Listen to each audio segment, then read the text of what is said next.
Um eminente historiador da economia, reconsiderando a recepção e a influência ao longo dos anos de A Grande Transformação, fazia notar que alguns livros recusam-se a passar. É um juízo certeiro. Apesar desta obra de Calpurlani ter sido escrita no começo da década de 1940, a sua significação e a sua importância não pararam desde então de crescer. Embora sejam hoje poucos os livros que se mantêm nas estantes por mais do que uns anos ou meses, a grande transformação, ao fim de mais de meio século, conserva, sob múltiplos aspectos, a sua novidade. Com efeito, é um livro indispensável para compreendermos os dilemas com que a sociedade global se confronta no início do século XXI. Trata-se de uma permanência que tem boas razões. A grande transformação propõe a crítica mais poderosa alguma vez formulada do liberalismo de mercado, ou seja, da ideia de que tanto as sociedades nacionais como a economia global poderão ser organizadas por meio dos mercados autorregulados. A partir de finais da década de 1980, e sobretudo com o desaparecimento da Guerra Fria no começo da década de 90, essa doutrina do liberalismo de mercado, sob os rótulos de Thatcherismo, Reaganismo, neoliberalismo e o consenso de Washington, acabou por dominar a política global. Mas, pouco tempo passado sobre a primeira edição da obra, em 1944, a Guerra Fria entre os Estados Unidos e a União Soviética intensificava-se, o que teve por resultado obscurecer a importância da contribuição de Polanyi. Nos debates extremamente polarizados entre os defensores do capitalismo e os defensores do socialismo ao estilo soviético, pouco lugar sobrava para as teses matizadas e complexas de Polanyi. Há, portanto, uma certa justiça no fato de, com o fim da época da Guerra Fria, a obra de Polanyi ter podido começar a adquirir a visibilidade que merece. O debate central deste período pós-Guerra Fria tem vindo a travar-se em torno da globalização. Os neoliberais insistem que as novas tecnologias das comunicações e do transporte tornam inevitável e, ao mesmo tempo, desejável que a economia mundial conheça uma integração consistente através do comércio e dos fluxos de capitais, bem como da aceitação do modelo anglo-americano de um capitalismo de mercado livre. Entretanto, vários movimentos teóricos, um pouco por toda parte, atacaram esta visão da globalização a partir de perspectivas políticas diferentes, resistindo-lhes alguns com base em identidades étnicas, religiosas, nacionais ou regionais, e sustentando outras concepções alternativas de coordenação e cooperação global. Todos os lados deste debate terão muito a aprender com a leitura de A Grande Transformação. Tanto os neoliberais como seus críticos poderão, com efeito, ascender a uma compreensão mais profunda da história do liberalismo de mercado e uma melhor elucidação das consequências trágicas dos projetos de globalização econômica do passado. A tese de Polanyi: estrutura e teoria. A grande transformação está organizada em três partes. A primeira e a terceira centram-se nas circunstâncias imediatas que produziram a Grande Guerra, a Grande Depressão, a ascensão do fascismo na Europa continental, o New Deal nos Estados Unidos e o primeiro plano quinquenal na União Soviética. Nestes capítulos de introdução e de conclusão, Polanyi propõe um problema enigmático. Por que é que um período prolongado de relativa paz e prosperidade na Europa, que durou de 1815 a 1914, deu bruscamente lugar a uma guerra mundial seguida por um colapso econômico? A segunda parte, que constitui o núcleo do livro, fornece a solução que Polanyi dá ao enigma. Remontando à Revolução Industrial na Inglaterra, nos primeiros anos do século XIX, Polanyi mostra que de modo os pensadores ingleses responderam aos efeitos disruptivos dos primeiros tempos da industrialização, elaborando a teoria do liberalismo de mercado, a partir da crença central segundo a qual a sociedade humana deveria subordinar-se ao funcionamento de mercados autorregulados. Como resultado do papel condutor da Inglaterra enquanto oficina do mundo, explica Polanyi, essas crenças acabaram por tornar-se o princípio organizador da economia mundial. Na segunda metade da segunda parte, entre os capítulos 11 ao 18, Polanyi sustenta que o liberalismo de mercado produziu uma resposta inevitável, traduzindo-se num conjunto de esforços concentrados que visavam proteger a sociedade frente ao mercado. Tais esforços significavam que o liberalismo de mercado não podia funcionar de acordo com o estipulado, e que as instituições que governavam a economia global criavam tensões crescentes entre as nações. Polanyi delineia o fracasso da paz que conduziria à Grande Guerra e mostra que o fracasso da ordem econômica que conduziria à Grande Depressão foi uma consequência direta da tentativa de organizar a economia global com base no liberalismo de mercado. A segunda grande transformação, a ascensão do fascismo, é resultado da primeira, ou seja, da ascensão do liberalismo de mercado. Na construção da sua tese, Polanyi recorre às suas vastas leituras de história, antropologia e teoria social. A grande transformação tem muitas coisas importantes a dizer-nos sobre os acontecimentos históricos do período que vai do século XV à Segunda Guerra Mundial. Produz também contribuições originais sobre temas tão diferentes como o papel da reciprocidade e da redistribuição nas sociedades pré-modernas, as limitações do pensamento econômico clássico e os perigos da mercantilização da natureza. São muitos os cientistas sociais contemporâneos, antropólogos, cientistas políticos, sociólogos, historiadores e economistas que descobriram inspiração teóricas nas teses de Polanyi. Hoje, cada vez mais livros e artigos adotam como moldura algumas citações cruciais de A Grande Transformação. Devido precisamente à riqueza deste livro, seria uma tentativa fútil tentá-lo resumi-lo. O melhor que se pode fazer aqui é refletir sobre algumas das principais linhas de força da tese de Polanyi, o que requer que se comece por reconhecer a originalidade da sua posição teórica. Polanyi não se deixa situar com facilidade nas cartografias convencionais da paisagem política.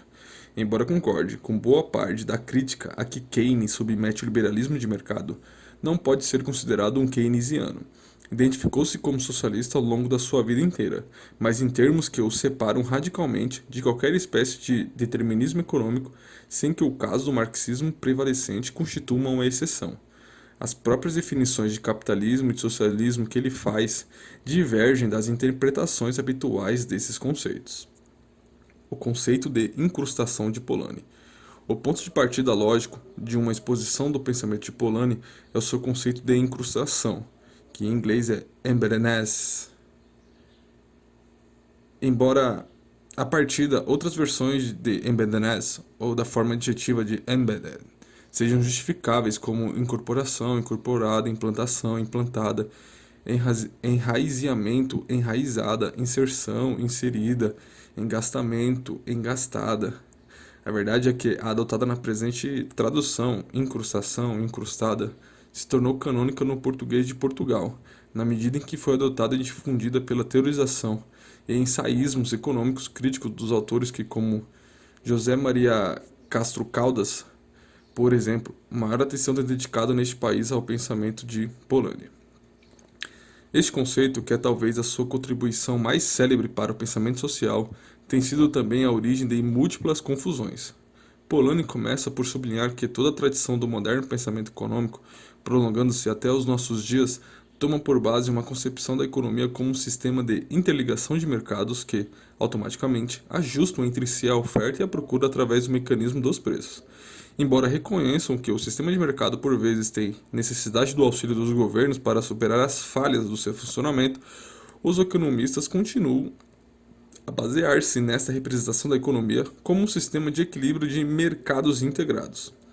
O propósito de Polanyi consiste em mostrar como essa concepção difere agudamente da realidade das sociedades humanas que historicamente conhecemos. Até o século XIX, insiste Polanyi, a economia humana esteve sempre incrustada na sociedade. O termo incrustação exprime a ideia de que a economia não é autônoma, como a teoria econômica quer que ela seja necessariamente, mas está subordinada à ação da política, da religião e das relações sociais. O uso do termo por Polanyi sugere mais do que a ideia hoje familiar segundo a qual as transações do mercado dependem da confiança, inteligência mútua e imposição jurídica dos contratos. O conceito serviu-lhe para pôr em evidência a ruptura radical que os economistas clássicos como, sobretudo, Malthus e Ricardo, tinham operado em relação aos pensadores anteriores. Em vez do modelo historicamente normal da subordinação da economia à sociedade, o seu sistema de mercados autorregulados reclamava a subordinação da sociedade à lógica de mercado. Polanyi escreve assim, na primeira parte de A Grande Transformação: em última análise, é por isso que o controle do sistema econômico pelo mercado tem consequências avassaladoras sobre o conjunto da organização da sociedade. Significa nada menos do que a direção da sociedade como um elemento auxiliar do mercado. Em vez de existir uma economia incrustada nas relações sociais, são as relações sociais que são incrustadas no sistema econômico. Página 192. Todavia, estes e outros passos semelhantes prestavam-se a uma interpretação distorcida da tese de Polanyi. É frequente que se entenda sob uma forma equivocada que Polanyi afirma assim que, com o triunfo do capitalismo no século XIX, a economia foi desincrustada com o êxito da sociedade, acabando por dominá-la. Esta interpretação distorcida obscurece a originalidade e riqueza teóricas da tese de Polanyi. Este afirma que os economistas clássicos quiseram criar uma sociedade na qual a economia fosse efetivamente desincrustada, encorajando os políticos a visarem esse objetivo.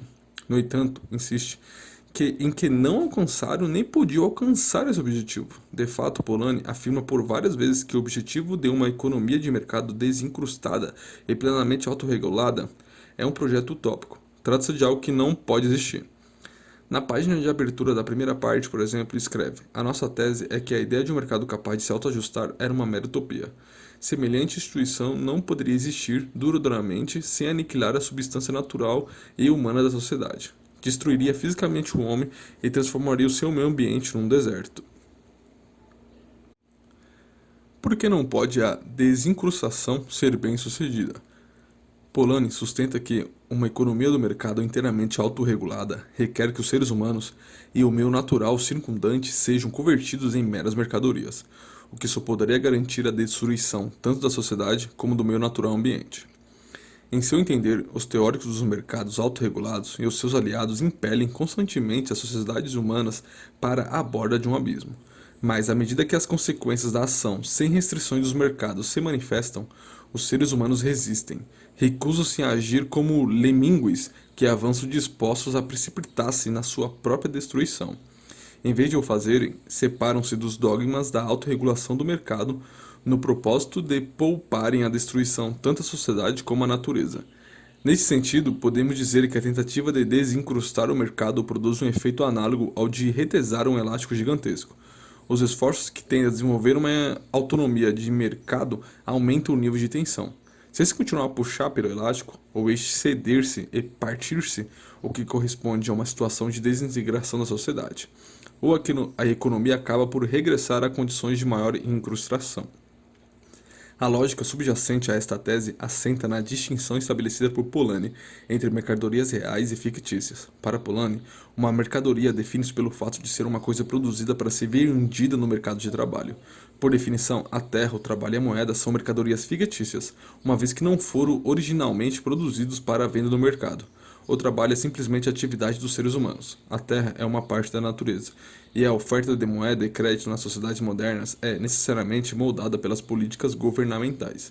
A economia moderna começa por pretender que essas mercadorias fictícias se comportarão como as mercadorias reais, mas Polanyi insiste que semelhante passe de magia acarreta consequências fatais, o que significa que a teorização econômica toma por base uma mentira, e que essa mentira põe a sociedade humana em risco. Encontramos dois níveis na tese de Polanyi. O primeiro é de uma tese moral, que afirma que é simplesmente um erro tratarmos a natureza e os seres humanos como objetos cujo preço será inteiramente determinado pelo mercado. Concebê-los dessa forma viola os princípios que durante séculos governaram as sociedades. A natureza e a vida humana foram quase sempre reconhecidas como portadoras de uma dimensão sagrada. É impossível conciliar essa dimensão sagrada com a subordinação do trabalho e da natureza ao mercado. Na sua recusa do tratamento da natureza como mercadoria, Polanyi antecipa muitas das teses dos ambientalistas contemporâneos. O segundo nível da tese de Polanyi centra-se no papel do Estado na esfera da economia. Ainda que se suponha que a economia se autorregula, o Estado deve desempenhar o papel constante de ajustar a oferta de dinheiro e de crédito a fim de evitar os perigos da inflação e da deflação. De igual modo, o Estado deve gerir as variações da procura de empregados, assegurando proteção durante os períodos de desemprego, educando e formando os futuros trabalhadores e tentando infletir os fluxos migratórios. No caso da terra, os governos procuram manter a continuidade da produção alimentar por meio de uma variedade de medidas que põem os agricultores ao abrigo das flutuações das colheitas e da volatilidade dos preços. Nas zonas urbanas, os governos gerem o uso do solo através da regulamentação ambiental e das suas condições de utilização. Em suma, o papel de gerir as mercadorias fictícias coloca o Estado no interior de três dos mercados mais importantes: o que torna absolutamente impossível de aceitar a concepção do liberalismo de mercado, segundo a qual o Estado está no exterior da economia. A existência das mercadorias fictícias revela a impossibilidade de desincrustação da economia. As sociedades de mercado reais têm necessidade do desempenho por parte do Estado de um papel ativo na gestão dos mercados. E o desempenho desse papel exige que se tomem decisões políticas que não podem limitar-se a uma espécie de simples função técnica ou administrativa.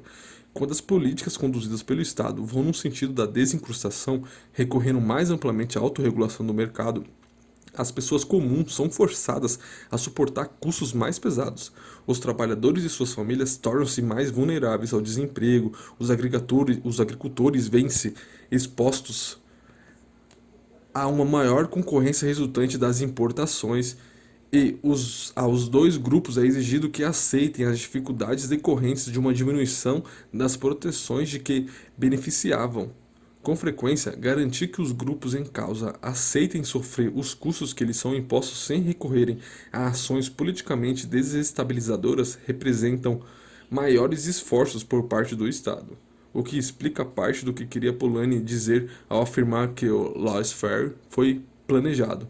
Com efeito, a força do Estado e a repressão são necessárias para impor às pessoas comuns a lógica do mercado e os riscos que ela traz consigo.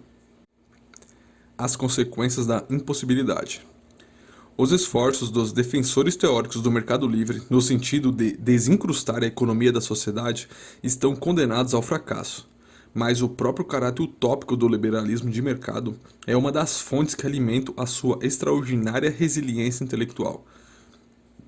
Uma vez que as sociedades recuam invariavelmente perante os extremos da experimentação em larga escala da autorregulação dos mercados, os seus adeptos teóricos podem continuar a sustentar que os fracassos registrados resultaram não da concepção, mas da falta de vontade política ao nível da sua aplicação.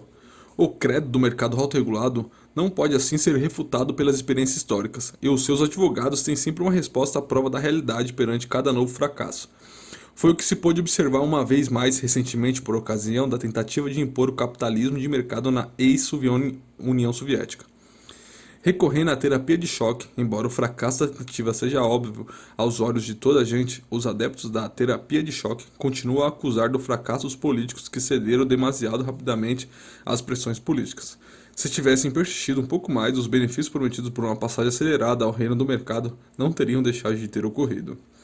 O extremo ceticismo de Polanyi no que se refere aos propósitos da desincrustação da economia está também na origem da sua vigorosa tese sobre o duplo movimento. Considerando que os esforços no sentido de desincrustar a economia da sociedade deparam inevitavelmente com resistências, Polanyi sustenta que as sociedades de mercado são configuradas por dois movimentos opostos. O movimento do laissez-faire, tendendo a expandir o âmbito do mercado, e o contra-movimento de proteção que emerge como resistência à desincrustação da economia. Embora o movimento da classe trabalhadora tenha sido um componente fundamental do contra-movimento de proteção, Polanyi afirma explicitamente que todos os grupos da sociedade participarão nesse projeto. Quando, por exemplo, efeitos depressivos periódicos ameaçam destruir o sistema bancário, vemos grupos econômicos ligados ao mundo dos negócios insistirem no reforço dos bancos centrais que ponham as provisões internas de crédito ao abrigo das pressões do mercado global. Numa palavra, os próprios capitalistas desencadeiam periodicamente ações de resistência contra a incerteza e as flutuações produzidas pela autorregulação dos mercados, e participam nos esforços que, através do recurso a certas formas de proteção, visam aumentar a estabilidade e a previsibilidade. Polanyi afirma reiteradamente que o laissez-faire fora planejado, a intervenção do plano não. Denuncia explicitamente os adeptos liberais do mercado que acusavam uma conspiração coletivista de erigir barreiras de proteção contra os efeitos do funcionamento dos mercados globais. Sustenta que, pelo contrário, a criação dessas barreiras foi uma resposta espontânea e não planejada por parte de todos os grupos da sociedade perante as exigências impossíveis do sistema do mercado autorregulado. O contra-movimento de proteção era necessário para impedir o desastre de uma economia desincrustada. Polanyi sugere que um movimento orientado para a economia do laissez-faire torna necessário um contra-movimento destinado a criar estabilidade.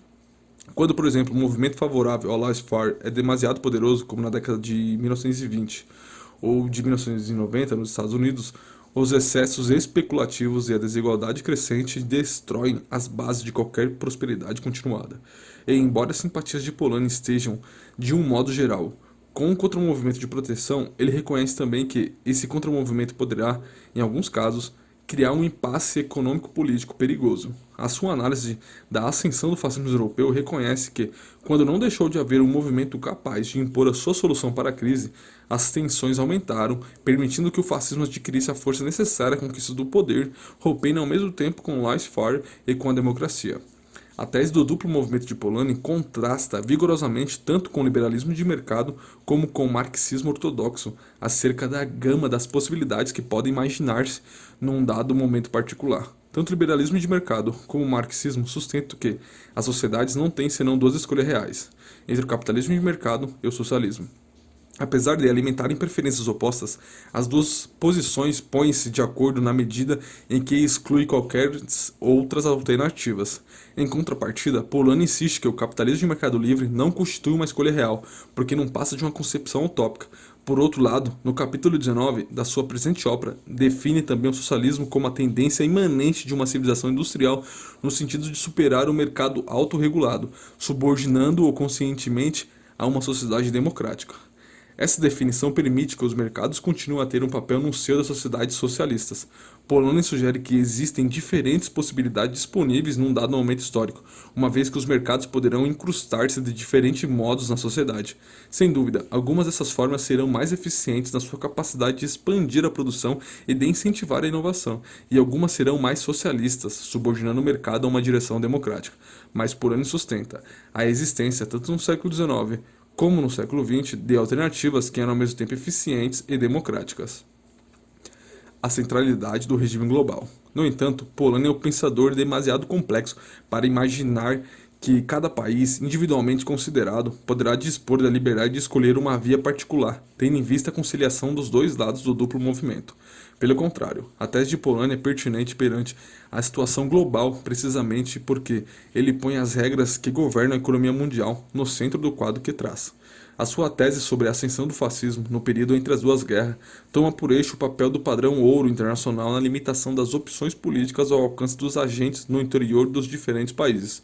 O bom entendimento desse aspecto da tese de Polanyi exige um breve excurso sobre a lógica do padrão ouro. Excurso que, contudo, dificilmente se poderá considerar uma digressão, pois os pressupostos subjacentes no caso do padrão ouro continuam a exercer uma poderosa influência sobre os defensores liberais do mercado contemporâneo.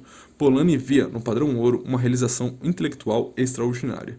Tratou-se de uma inovação institucional que pôs em prática a teoria do mercado autorregulado e que, uma vez adotada, teve o poder de fazer com que os mercados autorregulados assumissem uma aparência de realidades naturais.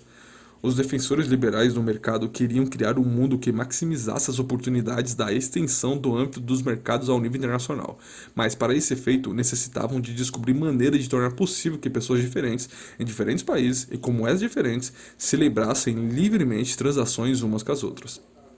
Pensaram que, se cada país observava 3 regras simples, a economia global poderia tornar-se o mecanismo perfeito da autorregulação global. Em primeiro lugar, cada país estabeleceria o valor de sua moeda, reportando-se a uma quantidade de ouro fixa, e comprometer-se-ia a comprar e vender o ouro pelo preço correspondente. Em segundo lugar, cada país basearia a criação interna de moeda na quantidade de ouro que possuísse nas suas reservas, devendo, portanto, a sua moeda em circulação ser garantida pelo ouro. Em terceiro lugar, cada país deveria conceder aos seus residentes a máxima liberdade de celebrar transações econômicas internacionais. O padrão ouro pôs em funcionamento uma máquina fantástica de autorregulação global.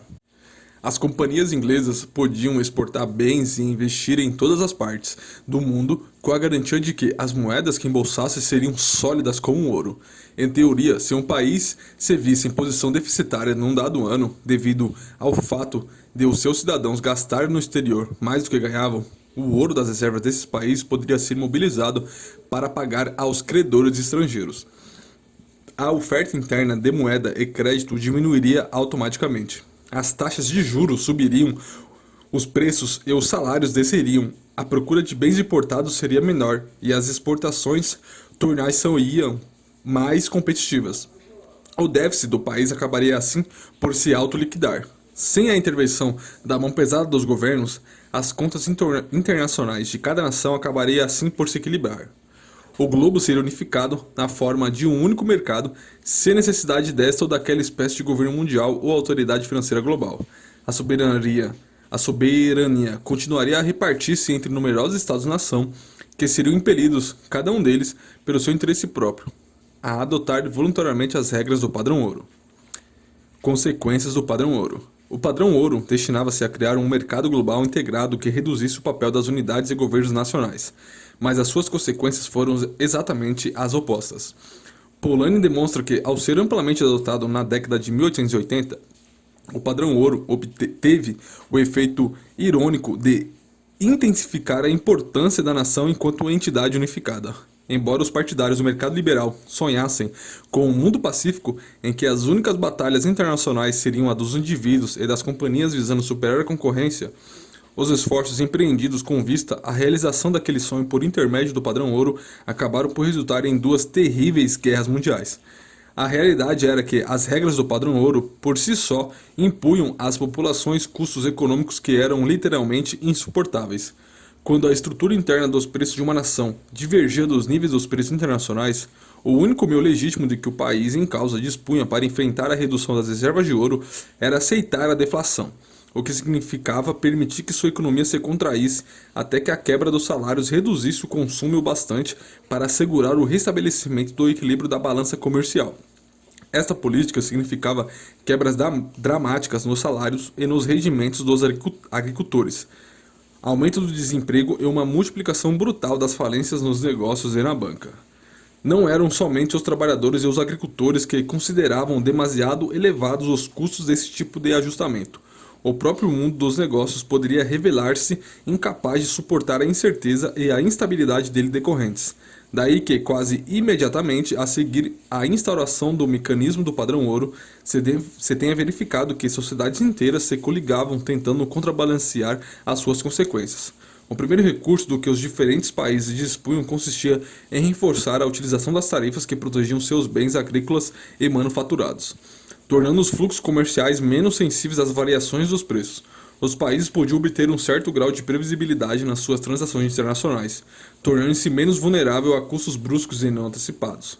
Um outro expediente foi, no último quartel do século XIX, a corrida ao estabelecimento de colônias formalmente instituídas como tais partes das principais potências europeias dos Estados Unidos e do Japão. A lógica do comércio livre fora fortemente anticolonial, porque os custos de um império não seriam compensados pelos benefícios correspondentes se todos os negociantes tivessem acesso aos mesmos mercados e oportunidades de investimento. Mas com o surto do protecionismo no plano das trocas internacionais, este cálculo invertia-se. As colônias adquiridas recentemente ficariam sob a proteção das tarifas fixadas pelas potências imperiais, e os negociantes das nações colonizadoras teriam um acesso privilegiado aos mercados e às matérias-primas coloniais. A corrida do império, do período em causa, intensificou entre a Inglaterra e a Alemanha as rivalidades políticas, militares e econômicas que culminaram na Grande Guerra.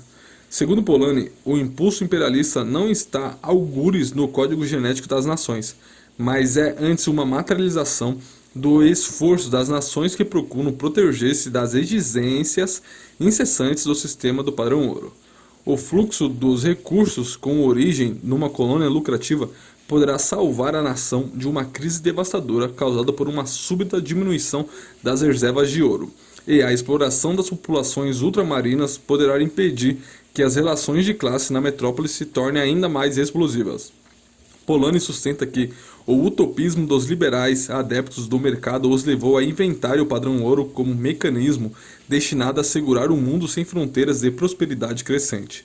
Em vez disso, os choques incessantes em torno do padrão ouro forçaram as nações a tentar consolidar as suas posições por meio de uma afirmação exasperada das suas fronteiras, de início nacionais e posteriormente imperiais.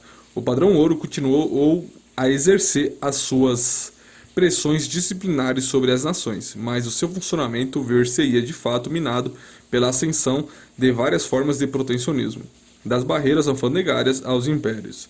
E até mesmo depois de todo o conjunto do sistema contraditório em que se escrevia ter sossobrado por ocasião da Grande Guerra, o padrão ouro continuou a impor-se a tal ponto como necessidade evidente que os políticos se mobilizaram, decididos a restabelecê-lo.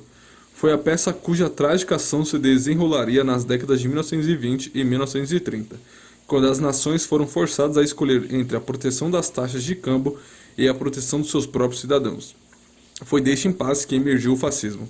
Na perspectiva de Polanyi, o impulso fascista, proteger a sociedade contra o mercado através do sacrifício da liberdade humana, foi universal, mas foram as circunstâncias contingentes locais que determinaram em que casos os regimes fascistas viriam a instalar-se vitoriosamente no poder. A atualidade da obra. As teses de Polanyi tornam-se ainda mais importantes para os debates contemporâneos sobre a globalização, pelo fato de os neoliberais assumirem a mesma concepção utópica que inspirou o estabelecimento do padrão ouro. Desde finais da Guerra Fria, tem insistido que a integração da economia global torna as fronteiras nacionais obsoletas, lançando ao mesmo tempo as bases de uma nova era de paz global. Uma vez que as nações reconheçam a lógica do mercado global e abram as suas economias à livre circulação de bens e capitais, os conflitos internacionais serão substituídos por uma concorrência benigna em torno da produção de bens e serviços cada vez mais estimulantes. À semelhança dos seus antecessores, os neoliberais, insistem em que todas as nações deverão confiar na eficácia dos mercados autorregulados. O atual sistema financeiro global é, sem dúvida, bastante diferente do sistema do padrão ouro. As taxas de câmbio e as moedas nacionais já não se definem pela referência fixa ao ouro, ou na maior parte dos casos, permite-se agora que o valor das moedas flutue nos mercados de divisas exteriores. Existem também poderosas instituições financeiras internacionais, como o Fundo Monetário Internacional e o Banco Mundial, que desempenham um papel da maior importância na gestão do sistema global. Mas sob estas diferenças significativas há uma natureza comum, fundamental, a crença segundo a qual, se os indivíduos e as empresas obtiverem o máximo de liberdade na busca do seu interesse econômico próprio, o mercado global tornará as coisas melhores para todos.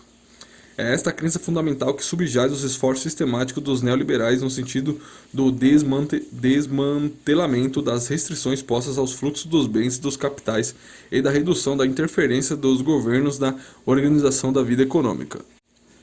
Thomas Friedman, um destacado defensor da globalização, escreve: quando um país reconhece as regras do mercado livre na atual economia global e decide observá-las, veste aquilo a que eu chamo a camisa de força dourada. A camisa de força dourada é a peça do vestuário econômico-político que define a era da globalização. A Guerra Fria tinha um fato de Mao, a jaqueta de Nehru, a perícia russa. A globalização tem somente a camisa de força dourada.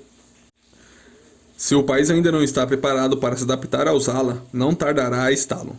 Friedman diz a seguir que a camisa de força dourada exige a diminuição do papel do Estado, a remoção das restrições à circulação de bens e capitais e a desregulamentação dos mercados de capitais. Além disso, fornece-nos uma descrição animada do modo como as imposições da peça de vestuário são determinadas pela massa eletrônica, dos negociantes internacionais que se ocupam do mercado de divisas e dos mercados financeiros. A análise a que Polanyi procede das três mercadorias fictícias ensina-nos que esta concepção neoliberal do ajustamento automático do mercado a nível global é uma fantasia perigosa. Tal como as economias nacionais dependem de um papel governamental ativo, assim também a economia global depende de instituições reguladoras fortes, entre as quais se inclui uma instância fornecedora de empréstimos em último recurso. A falta de instituições semelhantes, cada uma das economias particulares e talvez todo o conjunto da economia global estará condenada a sofrer crises econômicas incapacitantes. Mas o ponto mais importante da lição de Polanyi é mostrar que o liberalismo de mercado impõe às pessoas comuns exigências que pura e simplesmente não são suportáveis. Os trabalhadores, os agricultores e os pequenos artesãos e comerciantes não tolerarão que se mantenha um modelo de organização econômica que submete a flutuações dramáticas periódicas as condições econômicas de sua existência cotidiana. Em resumo, a utopia neoliberal de um globo pacífico e sem fronteiras requer que milhões de pessoas comuns em todo o mundo tenham a flexibilidade necessária para tolerar, talvez a cada 5 a 10 anos, um período de maldição prolongada durante a qual terão de sobreviver com metade ou menos de metade daquilo de que anteriormente podiam dispor. Polanyi crê que a antecipação que estipula tal flexibilidade é moralmente injusta e, ao mesmo tempo, profundamente irrealista. Em seu entender, é inevitável que as pessoas comuns se mobilizem para se proteger desses choques econômicos. Por outro lado, O recente período de supremacia neoliberal assistiu já a vastos protestos em todas as partes do mundo, levados a cabo pela vontade de resistência perante os efeitos econômicos disruptivos da globalização. À medida que as insatisfações recrudescem, a ordem social torna-se mais problemática, e cresce o perigo de vermos os dirigentes políticos procurarem fazer recair o descontentamento sobre bodes expiatórios internos ou inimigos externos. É assim que a concepção utópica dos neoliberais conduz, não à paz, mas à intensificação dos conflitos. Em muitas gerações africanas, por exemplo, os efeitos devastadores das políticas de ajustamento estrutural desintegraram as sociedades e produziram fomes e guerras civis. Em outras paragens, o período pós-Guerra Fria assistiu à emergência de regimes militantemente nacionalistas, imbuídos de intenções agressivas em relação aos seus vizinhos e às suas próprias minorias étnicas. Além disso, em todas as partes do mundo surgem movimentos militantes que se associam a miúde ao fundamentalismo religioso, decididos a explorar em seu benefício os choques econômicos e sociais da globalização. Se Polônia tem razão, esses sinais de desordem são presságios de condições de ainda maior perigo futuro. Alternativas democráticas. Embora tenha escrito a grande transformação durante a Segunda Guerra Mundial, Polanyi mantinha-se otimista acerca do futuro, e pensava que seria possível romper com o ciclo dos conflitos internacionais. O passo decisivo nesse sentido seria derrotar a convicção de que a vida social se deve subordinar aos mecanismos do mercado. Uma vez livres destas, obsoleta mentalidade de mercado, ficaria aberta a via que tornaria possível subordinar tanto as economias nacionais como a economia global a uma política democrática. Polanyi viu no New Deal de Roosevelt um modelo dessas possibilidades futuras. As reformas de Roosevelt indicavam que a economia dos Estados Unidos continuava a organizar-se em torno de mercados e de atividades de mercado, mas ao mesmo tempo que um novo conjunto de mecanismos de regulação permitia proteger os seres humanos e a natureza das pressões das forças do mercado. Em termos políticos democráticos, os cidadãos decidiram que os mais velhos deveriam ser postos ao abrigo da necessidade, dispondo de um rendimento pago pela segurança social. De igual modo, outras medidas políticas democráticas alargaram os direitos da população trabalhadora, permitindo-lhes a formação de sindicatos eficazes através do National Labor Relations. Polanyi via nessas iniciativas o ponto de partida de um processo em que a sociedade decidiria de forma democrática proteger os indivíduos e a natureza de certas ameaças econômicas. A nível global, Polanyi antecipou uma ordem econômica internacional caracterizada por níveis elevados de desenvolvimento das trocas e da cooperação internacionais, não apresentando embora um conjunto definido de propostas concretas, deixou claro o que poderiam ser os seus princípios. Todavia, com o desaparecimento do mecanismo automático do padrão ouro, os governos poderão tornar-se capazes de se desfazer do inconveniente mais limitativo da soberania absoluta. A recusa de participação na economia internacional tornar-se-á, ao mesmo tempo, possível aceitar de bom grado que outras nações deem às suas instituições uma forma que lhe pareça convir às suas inclinações, deixando assim para trás o funesto dogma característico do século XIX da uniformidade necessária dos regimes internos na órbita da economia mundial. Por outras palavras, a cooperação entre governos produziria um conjunto de acordos que facilitariam manter um elevado nível de desenvolvimento das trocas internacionais, mas as sociedades multiplicariam os meios que lhe permitiriam pôr-se ao abrigo das exigências da economia global. Além disso, deixando de existir um modelo econômico único, as nações em vias de desenvolvimento viriam expandir-se as suas oportunidades de melhorar o bem-estar de suas populações. Essa concepção considera também um conjunto de estruturas de regulação global que poriam limites ao funcionamento das forças do mercado. A concepção de Polanyi pressupõe a expansão do papel desempenhado pelo governo, tanto a nível interno de cada país como a nível internacional. Contesta a concepção hoje em voga, segundo a qual mais governo conduzirá inevitavelmente tanto a maus resultados econômicos como ao excessivo controle por parte do Estado sobre o conjunto da vida social. Em seu entender, uma ação governamental consistente torna-se indispensável na gestão das mercadorias fictícias, pelo que nenhuma razão nos obriga a tomar a sério o axioma do mercado liberal, que declara os governos ineficazes por definição. Mas Polanyi refuta, ao mesmo tempo, em termos explícitos, a ideia de que a expansão da ação dos governos assumirá necessariamente uma forma opressiva. Sustenta, pelo contrário, que o fim da economia de mercado poderá tornar-se o início de uma era de liberdade sem precedentes. A liberdade jurídica efetiva poderá tornar-se uma condição mais geral do que nunca. A regulação e o controle poderão realizar a liberdade não só para uns quanto poucos, mas para todos. No entanto, o conceito de liberdade que Polanyi delineia vai para além da redução da injustiça social e econômica. Requer a extensão das liberdades civis insistindo que o direito à não conformidade deverá ser o selo que autentica uma sociedade livre, pelo que deverá ser também institucionalmente protegido, uma vez que o indivíduo tem de ser livre de seguir a sua consciência sem recear os poderes que tenham a seu cargo tarefas administrativas em certos campos da vida social. Polanyi conclui seu livro em termos eloquentes. Enquanto permanecer fiel à sua tarefa de criar mais liberdade para todos, o homem não terá de temer que o poder ou as medidas do plano se voltem contra ele e destruam a liberdade que, através desses meios, visa construir. Tal é o sentido da liberdade numa sociedade complexa. Dá-nos toda a certeza que nos é necessária. O otimismo de Polanyi quanto ao período que se seguiu imediatamente à Segunda Guerra Mundial não se viu, sem dúvida, justificado pelo curso real dos acontecimentos. O advento da Guerra Fria faria com que o New Deal fosse o momento final, e não o início, da política de reforma nos Estados Unidos. A cooperação econômica planificada daria, de modo relativamente rápido, lugar às novas iniciativas tendentes a expandir o papel global dos mercados. É certo que as notáveis realizações dos governos social-democratas europeus, sobretudo na Escandinávia, entre a década de 1940 e a de 1980, demonstrou em seus termos concretos tanta força como o realismo da concepção de Polanyi. Mas na maioria das nações, aquela seria abandonada, enquanto as ideias opostas dos partidários liberais do mercado, como Hayek, foram adquirindo cada vez mais força, acabando por triunfar nas décadas de 1980 e 1990. Hoje, no entanto, quando a Guerra Fria passou à história, o otimismo inicial de Polanyi poderá obter finalmente a sua desforra. Existe a possibilidade de uma alternativa ao cenário em que a insustentabilidade do liberalismo de mercado produz crises econômicas e conduz à reemergência de regimes autoritários e agressivos. Essa alternativa seria que as pessoas comuns das diferentes nações do globo empreendessem um esforço comum visando subordinar a economia à política democrática e reconstruir a economia global com base na cooperação internacional. Na realidade, houve sinais claros nos últimos anos da década de 90 de que esse movimento social transnacional tende a redefinir em novos moldes a economia global. É hoje algo mais do que uma possibilidade teórica. Tanto em países desenvolvidos como noutros em vias de desenvolvimento, houve ativistas que organizaram protestos militantes contestando as instituições internacionais, a Organização Mundial do Comércio, o Fundo Monetário Internacional e o Banco Mundial, que impõem as regras do neoliberalismo. Formaram-se por todo o mundo grupos que encetaram um diálogo global intenso em torno da reconstrução da ordem financeira global. Este movimento nascente enfrenta enormes obstáculos. Não será fácil forjar uma aliança duradoura que concilie os interesses a miúde contraditórios das populações do Sul global com as do Norte global. Além disso, quanto mais bem-sucedido se revelar o movimento, maiores serão os formidáveis desafios estratégicos que terá de enfrentar.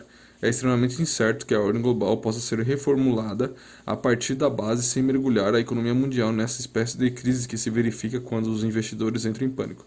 Todavia, é um fato de enorme importância que, pela primeira vez na história, a estrutura que governa a economia global se tenha tornado o principal alvo da ação de um movimento social transnacional. Este movimento transnacional assinala a permanência da vitalidade e praticabilidade da concepção de Polanyi. Para este, o mal mais profundo do liberalismo de mercado é a subordinação dos projetos humanos à lógica de um mecanismo pessoal de mercado.